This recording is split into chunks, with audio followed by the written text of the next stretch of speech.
O Sérgio é diretor de investigação e consultoria florestal aqui do Raiz. Daniel é especialista em fomento florestal. Muito obrigado aos dois por estarem aqui na Rádio Observador, nesta emissão especial em pleno Dia Mundial da Floresta. Estamos também a conhecer um bocadinho melhor este setor. Sei que o Sérgio vive em Portugal há cerca de 25 anos. Foi a floresta que o trouxe a Portugal, Sérgio? Sim, Nelson, foi. Eu, antes de vir para Portugal, em 1999, o sotaque ainda é um pouco brasileiro, eu diria, talvez um pouco não, talvez ainda... Ainda é doce. Ainda é doce, mas eu vim para Portugal em 1999, mas antes disso estive ligado à investigação florestal, lá no Brasil, e fiz o meu mestrado, fiz agronomia e mestrado em solos e nutrição de plantas na Universidade Federal de Viçosa, em Minas Gerais.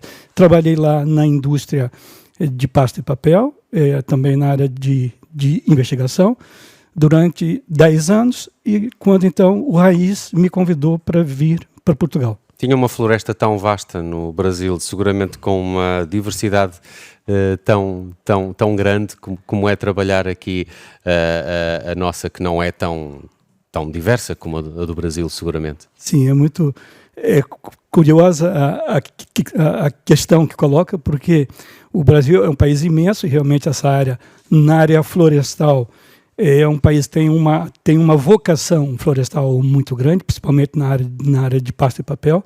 E Portugal, embora não seja tão grande, nós temos 90 mil quilômetros quadrados, são 9 milhões de hectares, tem uma diversidade de paisagens e ambientes muito rica e muito diversa.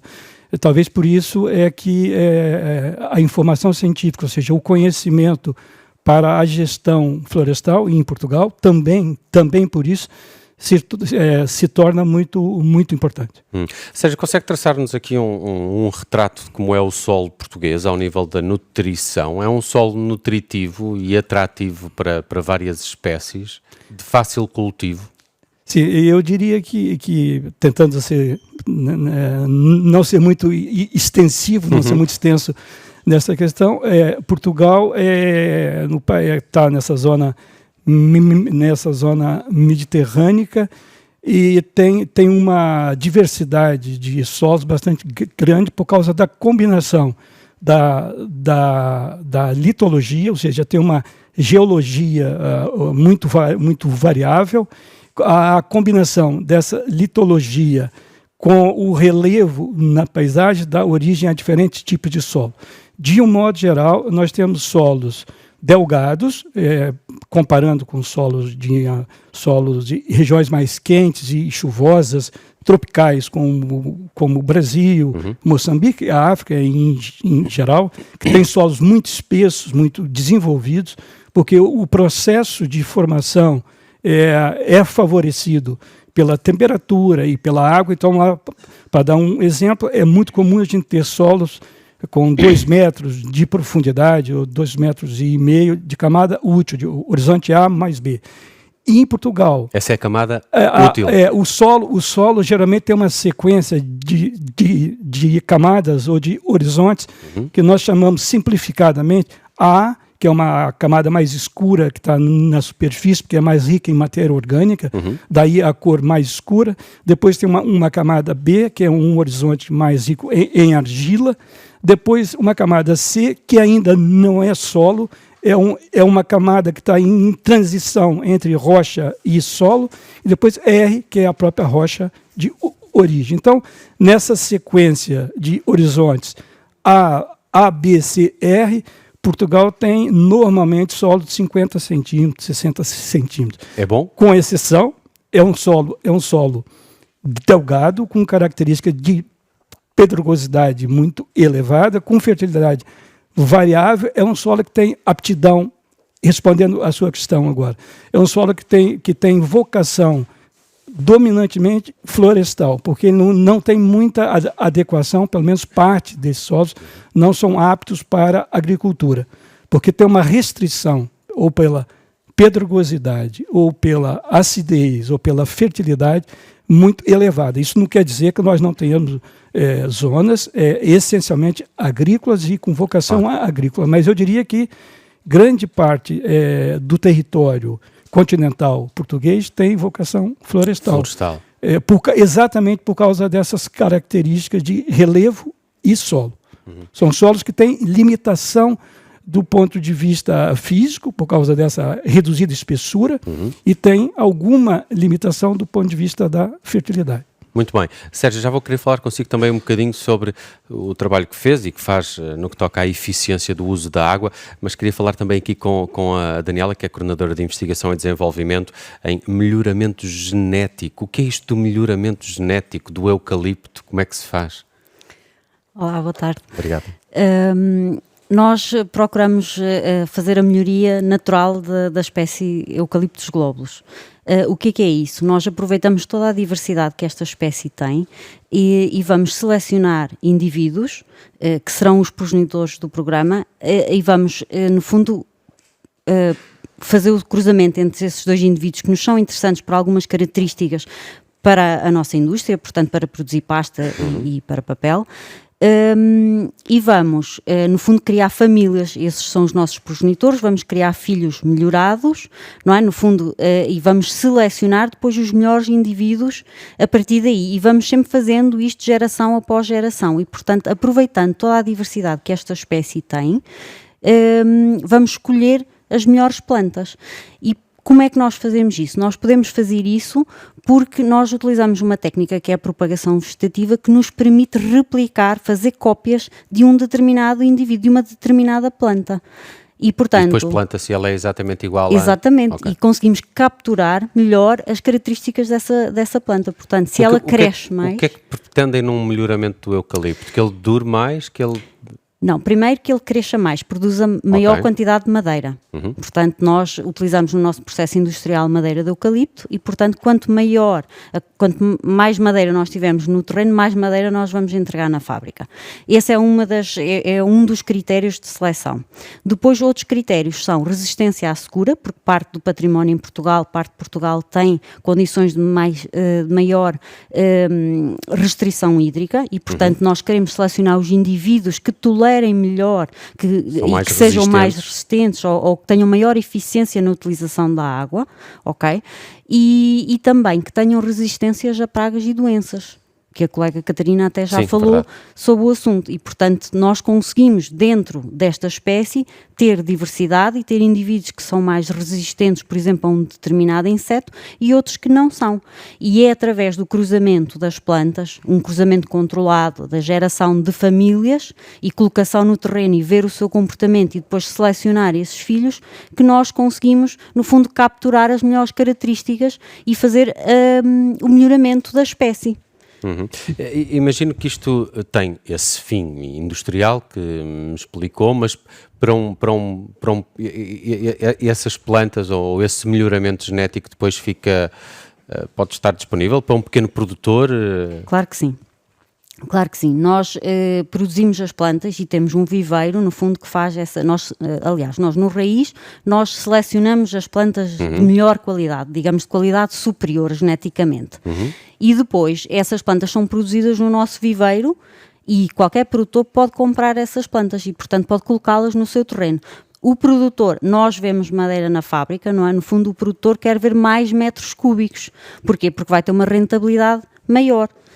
E, portanto, tem acessibilidade, no fundo, a esses materiais de diferentes formas, não só pela compra direta ao viveiro, mas também por outros programas que nós temos de extensão florestal, porque nós dependemos, no fundo, dos produtores florestais em Portugal para o nosso abastecimento, não é? E, portanto, queremos que eles tenham boas produções, melhor gestão florestal, melhor rentabilidade, para que a floresta não seja, de facto, abandonada. Não é? Quando falam em melhoramento genético, não falam em manipulação genética? Não, nós não fazemos manipulação genética. Isso significa que nós faríamos uma alteração dos genes das plantas. Nós estamos simplesmente a capturar os melhores genes dentro de uma espécie, por tentativa e erro, criando as tais famílias que eu estava a falar e escolhendo os melhores filhos. E, portanto, assim nós conseguimos selecionar aqueles genes que se cruzaram pelas duas plantas, não é? No fundo, como se eu tivesse uma família de 10, é igual aos humanos. Eu tenho 10 filhos, 9 têm os olhos castanhos e eu quero que tenham os olhos azuis. E, portanto, eu consigo, através da técnica de propagação vegetativa, replicar aquele que tem os olhos azuis. Aqui não são os olhos, são qualidade da madeira, em termos de indústria, no fundo, processo fabril, crescimento para o produtor ter maior rentabilidade, resistência a pragas e doenças e segura, todos os fatores, no fundo, de produção. Essa investigação, esse desenvolvimento é todo feito no Raiz ou também com as colaborações que tem com as universidades, por exemplo? Sim, nós temos um programa que faz agora 40 anos, portanto começou até quando as duas empresas ainda estavam separadas, a Portcel e a Soporcel, e depois foi unificado no Raiz, em 1996. E, portanto, nós trabalhamos de forma, no fundo, autónoma, mas dependemos sempre de colaborações com universidades e até com por exemplo, outros parceiros como a Altri, no fundo, porque nós temos toda a vantagem em fazer até troca de materiais genéticos, de ter, por exemplo, ter uma diversidade genética da espécie o maior possível e, portanto, não há melhor forma do que trabalhar em colaboração e, portanto, sempre que possível nós fazemos isso. A Daniela produz então super eucaliptos. Sim, gostamos de acreditar que sim. Sim. Nestes 40 anos é possível quantificar quanto é que através deste melhoramento genético terá aumentado a produção, por exemplo? Sim, nós temos um número redondo, no fundo, que é a média dos clones que nós temos, das plantas melhoradas, que nós chamamos de clones por causa da propagação vegetativa, que no fundo é a técnica que nós utilizamos. E nós vamos quantificando ao longo dos anos qual é que é o nosso ganho. Em termos de crescimento, nós temos uma média de 1% ao ano, portanto, neste momento, em 40 anos, estamos com um ganho de 40% superior. Okay. Significa que um produtor florestal que coloca uma planta não melhorada no terreno, outro que coloque um destes super clones, irá ter mais 40% de produção, o que é expressivo já. Fazem super eucaliptos porque fazem o tal melhoramento genético, não é? Se fizessem manipulação estariam a criar os maus, que é como nos filmes de ficção científica, os manipulados geneticamente é sempre o mal da fita. Nós comemos algumas dessas coisas que supostamente são maus. Portanto, é verdade. Eu não diria que é mau, eu diria que há algumas restrições, não é? Claro. E que o risco de criar alguma coisa menos boa, não é? É maior quando nós fazemos a manipulação. Nós não estamos aí, não é possível fazer, não temos ainda sequer essa necessidade e, portanto, nós temos, felizmente, diversidade suficiente na espécie e não só na espécie e no género, porque nós também fazemos o que chamamos de hibridação e, portanto, também cruzamos a nossa espécie glóbulos com outras espécies, simplesmente selecionando indivíduos e colocando o pólen de uma planta na outra e fazendo, no fundo, criando a nova geração por nós, não é? No fundo, artificializada, mas natural. E, portanto, não temos essa necessidade e não o fazemos, até porque não é permitido fazê-lo em Portugal com o eucalipto. Ótimo. Sérgio, voltemos um bocadinho aqui aos solos nacionais. Como é que estamos em termos de uso eficiente da água? Foi um tema muito falado durante muitos anos, sempre que se falava nas preocupações ambientais que o planeta enfrenta. Em Portugal, acha que fazemos uma boa gestão da água ou há ainda um trabalho pela frente? Sim, é um trabalho que vem sendo feito já há algum tempo. Só para complementar o que eu estava falando sobre os solos, que eu vou fazer ligação com a água. O Raiz desenvolveu em 2000, por aí, 2002, eu cheguei em 99, e em 2002 nós já tínhamos uma metodologia que vem sendo aperfeiçoada, que nós chamamos de zonagem edafoclimática. Edafo quer dizer relativo ao solo. Então, zonagem é um mapeamento que nós fazemos, é uma caracterização e mapeamento dos solos do país e classificamos em 10 níveis, de 0 a 10. Então, fazemos essa classificação para quê? Para ver o potencial do solo para diferentes usos florestais. E dentro do eucalipto, para a gente dizer qual é a expectativa de produção para cada grupo de solo. Então, nós agrupamos os solos de 1 a 10, fazemos a mesma coisa para as variações climáticas, ou seja, o clima de cada zona é classificado de 1 a 10, Então, nós fazemos o cruzamento dessas duas variáveis e criamos uma matriz. Então, a combinação do solo e do clima nos permite fazer uma matriz de 100 combinações, 10 vezes 10.